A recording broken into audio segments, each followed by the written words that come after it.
ಸಾಯುವಂಥದ್ರಲ್ಲಿ ಎರಡು ವಿಧಾನ ಇರುತ್ತೆ. ಜನರ ಹೃದಯವನ್ನು ಗೆದ್ದು ಸಾಯೋದಿದೆಯಲ್ಲ, ಅದೇ ಸ್ವರ್ಗ, ಬೇರೆ ಅಲ್ಲ.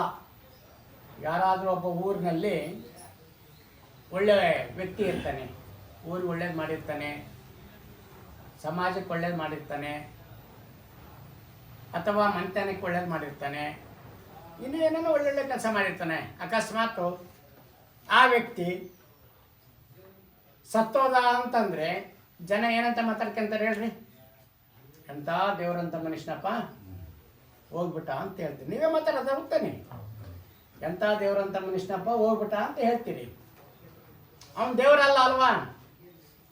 ಆತನ ದೇವರಲ್ಲ, ನಿಮ್ಮ ಹಾಗೆ ನಮ್ಮ ಹಾಗೆ ಮನುಷ್ಯನೇ. ಆದ್ರೆ ಕರೆಯ ವಿಧಾನ ಯಾವುದು? ಎಂಥ ದೇವರಂಥ ಮನುಷ್ಯನಪ್ಪ, ದೇವ್ರಿಗೆ ಹೋಲಿಸ್ತೀವಿ. ಅಂದರೆ ತನ್ನ ತಾನರಿದರೆ ತಾನೇ ದೇವ ನೋಡ. ನಮ್ಮನ್ನು ನಾವು ಅರ್ಥ ಮಾಡ್ಕೊಂಡ್ರೆ ನಾವೇ ದೇವರಾಗೋದು. ಅದಕ್ಕೆ ವಿರುದ್ಧವಾಗಿರ್ತಕ್ಕಂಥ ವ್ಯಕ್ತಿ ಮತ್ತೊಬ್ಬಿರ್ತಾನೆ. ಊರಿಗೂ ಒಳ್ಳೇದು ಮಾಡಿರಲ್ಲ, ಮಂತನಕ್ಕೂ ಒಳ್ಳೇದು ಮಾಡಿರೋದಿಲ್ಲ. ಎಲ್ಲಿ ನೋಡಿದ್ರೆ ಬರೀ ಕೆಟ್ಟದ್ದು ಮಾತಾಡೋದು, ಕೆಟ್ಟದ್ದು ನೋಡೋದು, ಅಥವಾ ಇನ್ನೊಂದು ಕಿರುಕುಳ ಕೊಡೋದು, ಅನ್ಯಾಯ ಮಾಡೋದು, ಅದೇನೇ ಕೆಲಸ ಮಾಡ್ತಿರ್ತಾನೆ. ಅವನೆಲ್ಲಾರು ಒಂದು 50 ವರ್ಷನೇ 70 ವರ್ಷನೇ 80 ವರ್ಷನೇ ಬದುಕಿದ್ದ ಅಂತ ಇಟ್ಕೊಳ್ರಿ.